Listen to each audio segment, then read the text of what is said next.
I want to know something real quick.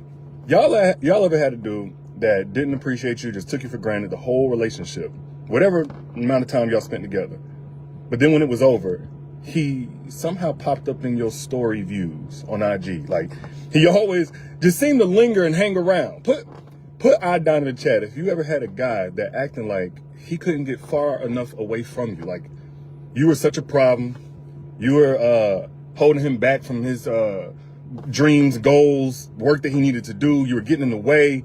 He just always acted like something was wrong with you needing the bare minimum, and actually more than that, from him that he committed to giving to you. He always acted like you were the problem. But then whenever you guys were done, he seemed to like hang around. It's like all of a sudden, he had all of this time for you. All of a sudden, you had his full attention. All of a sudden, you were a priority again. Put I down in the chat if you've ever been there. I want to know, before I even get on this topic, I want to know if anybody's been in that situation. What's up, Laura? Y'all tell me. I was talking to somebody, but I don't even want to talk about this unless this might apply to somebody. You ever had a guy play in your face the whole relationship? You gave him opportunities to communicate, to fix things, to get his act together, to connect with you. You were open to him. He didn't take advantage in the right way. He thought that he could continue doing this, that you would continue begging and pleading. And when things were over, he always tried to do something to kind of keep his foot in the door, like try to stay on your radar somehow. You know, it may be even in person. Maybe he popping up at your work, popping up at your gym or something like that.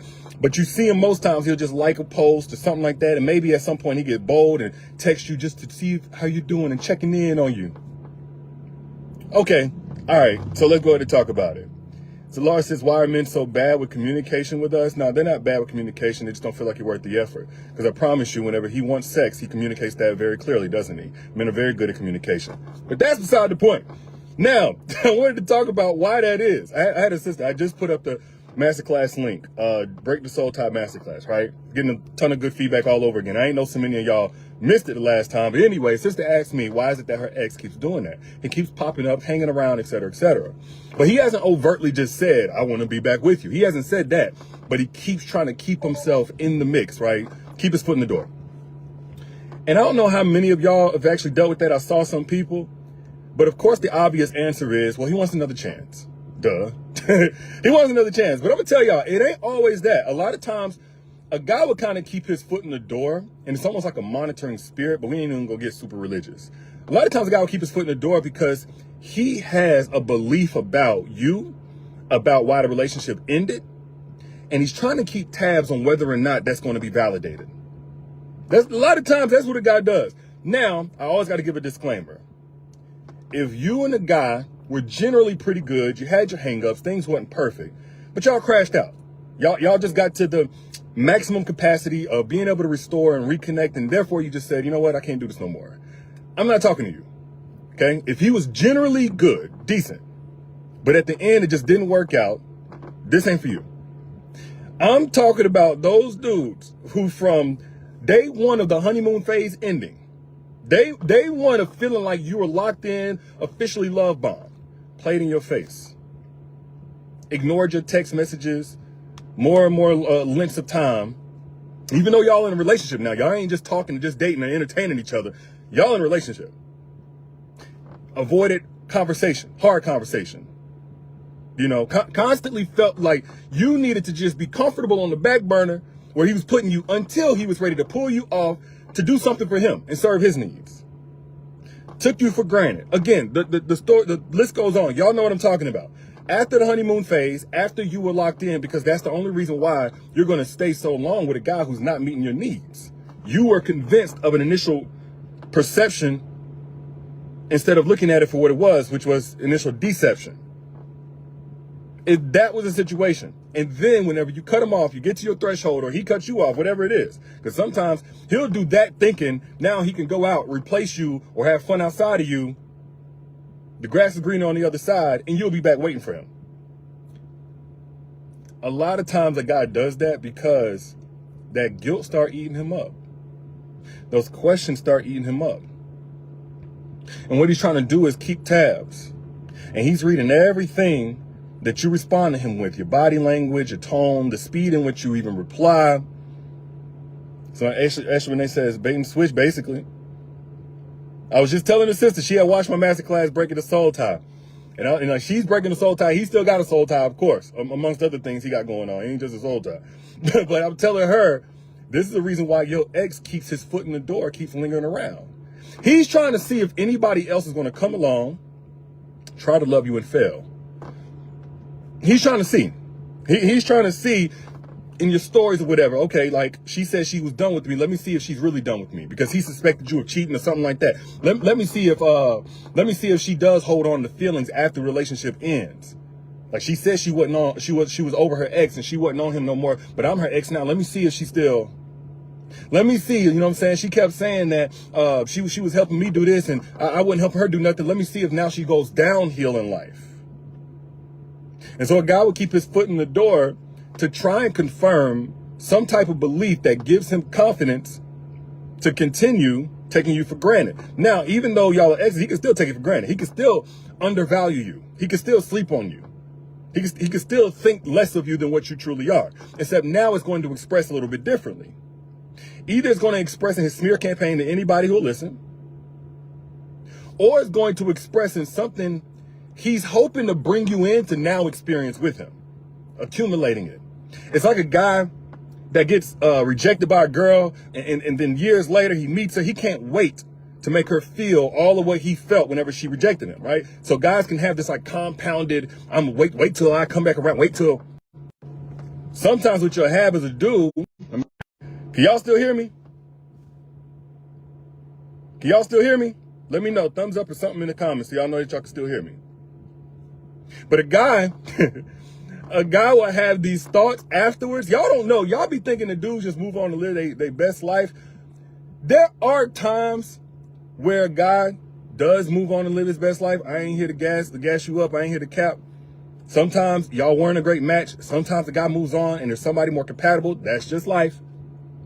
But I promise you, if you were a woman that gave your full self to a man, if you showed up for that man, if you sacrificed for that man, that was a unique experience for him. He may have a common experience of having sex with a girl. He may have a common experience of having conversations that are pretty cool with a girl. But when a woman truly opens up her best self to fully believe, fully invest in, support, cheer on, check in on, respond to very quickly, that's actually an uncommon experience for any man, even men who are highly desirable. That's not what normally goes on. So with that being said, if you're a good woman, you was with that man, you made a good impression. You stood out. It don't feel like it from how he treated you, but you stood out.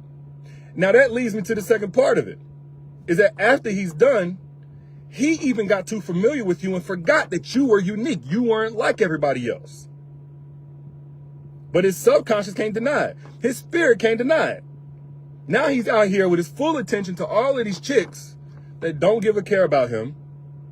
Maybe they see through him. Maybe they connected to somebody else. They want somebody else.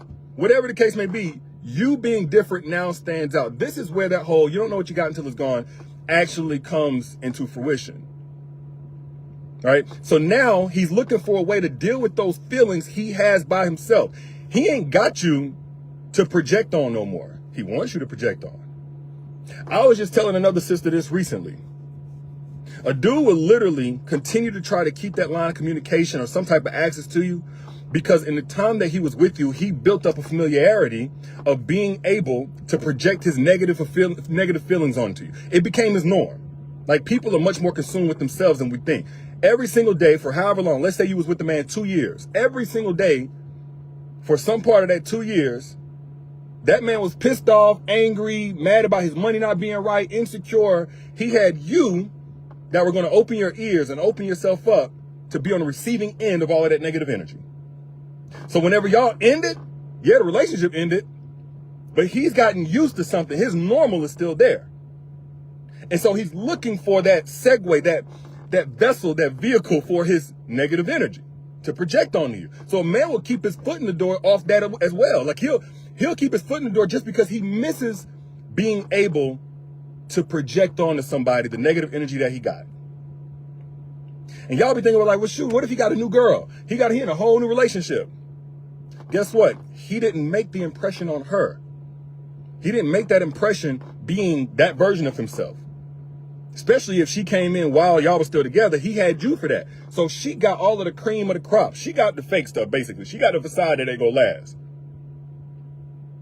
And so now he's trying to keep that up. And then on top of that, she probably ain't going for it. You see, the only reason why you was likely going for a lot of that stuff is because you believed in the best in him. You believe that, yeah, we flawed, but we can all change. We can all grow. I'm telling you, you're unique if that's what you were on. The women out there, a lot of women ain't going for that. They're not going for that. And that's the only way he was able to get them anyway, is to present his representative. And so a man will keep his foot in the door just to keep that access, that level of normality, because any little new, like the moment he gets past the front door, by the way, because first he got to act like everything is cool. Just checking on you. Hope everything is well. I hope everything is cool. I hope you ate today. I hope little Aiden and little Sarah, I hope they doing good in school. I hope your mama good. I hope everything. He got to get past that first so that you fully open that communication to him. So now he can really talk crap. Those of y'all with a I ain't trying to say baby daddy. What am I trying to say? Father of a child. Y'all know what I'm talking about, because they gonna have that access anyway. And that's why you'll get a lot of that from them. They still so used to being able to come at you a certain way because that's how they project their energy. They never learn how to cope or how to self-regulate or how to blame themselves, go inward and release that in a healthy way. They never learn that. They still ain't learned that. And even though they got a new girl, guess what? She ain't going for that. And they don't want to risk validating anything that you might be thinking because they thinking that you're so concerned about them. I'm keeping it real, Diane. That's why it's funny, because it's real. And I'm saying that like I was telling her, the sister that asked the question about why does he keep on popping up, because I don't want you to stay in any space of confusion or lack of clarity or indecision about what you need to do to handle the situation. No way, no how do you need to go back and entertain that man. Again, I got to put the disclaimer. This ain't for the guy that was decent to you. Y'all just didn't work out. Y'all had some arguments and the last one was just too much. Or y'all went on the same page. I'm talking about the guy took you for granted. I'm talking about no matter how hard you tried, no matter how many different ways you communicated with him, took you for granted, knew what your boundaries were, and constantly either crossed those boundaries or flirted with the line just enough to turn it back around on you whenever you held him accountable for even getting close to those boundaries. Those type of guys. Y'all get what I'm saying? Or, Myra, you said, what about what's with the hot and cold? The same thing goes. If he was hot and cold, which a man will be hot and cold because he wants to keep you off kilter. Off kilter meaning if he can keep you running, if he can keep you trying to find that moving goalpost, he maintains the power. A lot of men are not looking for teamwork and growth and connection in a relationship. They're looking for power. Again, it's about what his normal is. His normal was he always felt secure when he felt like he had the upper hand and he was in control. That's the dude that's probably raised off survival, and so he can't do nothing with a woman that was raised off love. Hot and cold. Pull you in just enough to drop you back and have you scrambling to get back to whenever he pulled you up the first time. That's hot and cold. There are other reasons. He could be emotionally dysregulated a lot and struggle with that. That's a whole different conversation. I might do that one second. But I'm saying if that was the relationship in any kind of situation where he left you devoid of your needs being met, even though you gave him the roadmap, you communicated, you were patient, you were graceful, and then finally, it just ain't gonna work, man. I can't do this no more. But he lingers around and keeps his foot in the door and all that kind of stuff. That's that man fighting them demons of shame and guilt from fumbling you. Leave him in the ring by himself. But let me say this, though. Because a lot of times you'll cut a man off and think you're leaving him in the ring by himself. You think you're leaving him, or he's the one, he's the one, he's the one. But until you cut the soul ties with that man, even you're not released. Derek, how is that the case? I don't be checking his Instagram story. I don't care about what he got going on. In any way that relationship imprinted you, that's made you incompatible with who's best for you going forward, maybe you don't have the belief. Maybe you don't have the optimism. Maybe your central nervous system is still dysregulated and you get triggers out of nowhere. In any way, that is a soul tie issue. That's not you just need to heal. Yes, healing may need to take place as well. That's not just you got trust issues or you don't learn in life. No, that's a soul tie issue. And so if you really want to be free from a man, that you need to be free from, because he's not for you, you can't just go physically no contact. You also got to go spiritually no contact by cutting those soul ties. I broke it down in the most simple way in my masterclass, Breaking the Soul Tie, by the way. Now, I just put the link back up. It's Derek'sFreeMasterclass.com, or you can hit the link down here in the comment section. If you're on Facebook, it's a little chain link, little symbol that's right there too. You can tap that and register, so it'll send you the link to get into the room. It's a live room because I go in there and I answer questions. But I break it down step by step on how to cut soul ties. No matter how deep the relationship was or surface level it was, maybe it was just sex at some point, but if you got soul ties, you need to cut them all in order to get in position for the man that God has for you. There's no other way around it. You're not even going to have peace if you do meet that man. Ashley Renee said, I love your masterclass. Yeah, it's been helping a lot of people, and I'm bringing it down soon. So if you want access, the link is down here. Also in the caption. But moral of the story is this. When a man keeps that foot in the door, he hoping, yes, that you're going to be vulnerable one day, and you're going to let him back in. He's hoping all that kind of stuff. But what he's also hoping is that you're doing something or living in a way that proves him right. He's looking for some type of evidence to take to the people that have been listening to him about the reasons why the relationship ended, whether it's the new girl, whether it's people that just y'all know together or whatever. He's looking for evidence. He's spying for evidence, validation that you were the problem and not him. Because his heart knows the truth. His subconscious knows the truth. And it's telling him a truth that he don't want to face, that he lost a good one. But those are just my thoughts. If you feel like anything I said in this conversation was facts, was truth, hit the share button so somebody else can get this truth. If you feel like anything I said was true in this conversation. Oh, and if you want more access, if you want more content like this, and I went way harder in the masterclass, by the way, than what I just did, hit the link down here in the comments. Also, it's in the caption. Did you see Derek'sFreeMasterclass.com? Wherever you see that, or event.webinar, something like that, Breaking the Soul Tie Masterclass, hit the link ASAP if you want more free content like this. I'll holler at y'all later. It's your internet big brother. Y'all be good.